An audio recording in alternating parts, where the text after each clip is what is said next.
আপু যেখানে যাবে সেখানেই টিকটক করবে। সামনে প্লেট লইয়াও টিকটক। এই শীতের মধ্যেও আমরা বেড়াতে যাচ্ছি আমার বোনের শ্বশুর বাড়ি। আজকে আমাদেরকে ইনভাইট করেছিল, তো ফ্যামিলি সহ সবাই মিলেই হচ্ছে আজকে যাচ্ছি আমরা পুরান ঢাকাতে। আসসালামু আলাইকুম এভরিওয়ান, সবাই কেমন আছেন, কি অবস্থা সবার?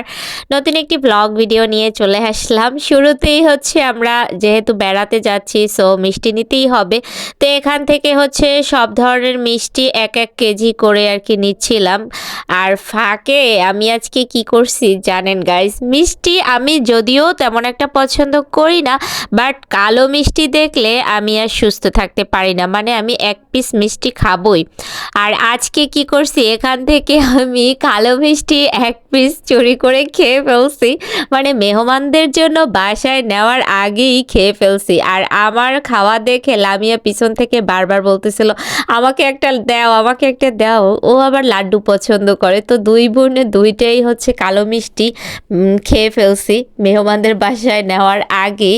যদিও আমি একটা মিষ্টি খাই, আর বেশি খাই না। তো মিষ্টি কেনা শেষে আব্বু আবার ফল কিনতে ওই পারে চলে গেছিল, তো তার জন্য হচ্ছে আমরা এখানে ওয়েট করতেছিলাম। ওয়েট করতে করতে আমি আর রাইসা ফাঁকে হচ্ছে একটু ভিডিও ক্লিক করে নিলাম। রাইসা ছিল, আম্মু ছিল। আম্মু যদিও হচ্ছে ক্যামেরাতে আসে না, তাই তাকে আর নেওয়া হয় না। যাই হোক, এই যে মামাও আবার চলে আসলো, তো আমরা এখান থেকে হচ্ছে একটা অটো রিজার্ভ করি, আর হচ্ছে তাদের বাসার সামনেই একেবারে নামিয়ে দেয়, আর সোজা বাসার ভিতরে। লিপস্টিক দিয়ে একসার কম দেছো ওই গেডু, লিপস্টিক তো একসার কম এসছে আমাদের নে ফাতেমা ছিল আল্লাহ আমার তো দাঁড়িয়ে গেল অনেক মিষ্টি আজীবন অর্ধেক খাওয়ার মনে হয়। এটা তো সর্বোচ্চ শরবত খাওয়া শেষে আমাদেরকে ফিন্নি দেয়, আর এই ফিন্নিটা খেতে এত মজা ছিল, মানে এখানে যতগুলা ফল পাকড়া ছিল আমার ফিন্নিটা বেশি মজা লাগছে।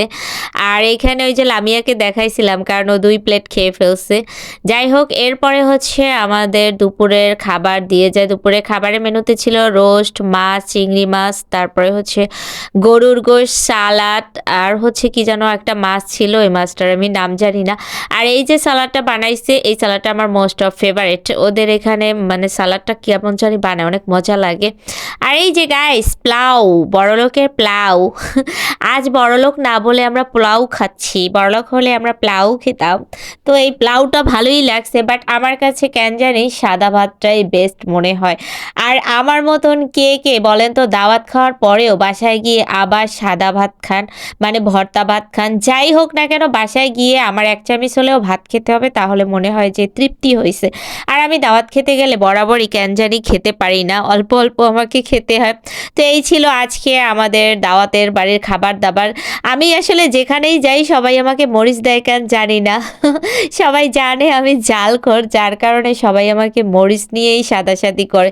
আর সব জায়গাতে আমি আগে ভাগে বলে দেই যে আমি কিন্তু লেগ পিস খাবো, আমার লেগ পিস কেউ ধরবা না। মানে লেগ পিস নিয়ে এক প্রকার টানা হেঁচড়া হয় আর কি আমাদের বাসা বাড়িতে। দাওয়াত খেতে গেলে আমার কেন জানি অনেক শরম করে, তো আমি আসলে অনেকটাই হচ্ছে লজ্জা লজ্জা করে খাই, যার কারণে হচ্ছে খেতে পারি না। আর এইদিকে লামিয়া বাসা থেকে বলে আসছে সে অনেক কিছু খাবে, কিন্তু সেও বেশি কিছু খেতে পারে না। তো যাই হোক, এতক্ষণ বকবকানি শেষ পর্যন্ত দেখার জন্য সবাইকে অসংখ্য ধন্যবাদ। তো নেক্সট একটা ভিডিওতে দেখা হয়ে যাবে আবার। আল্লাহ হাফেজ।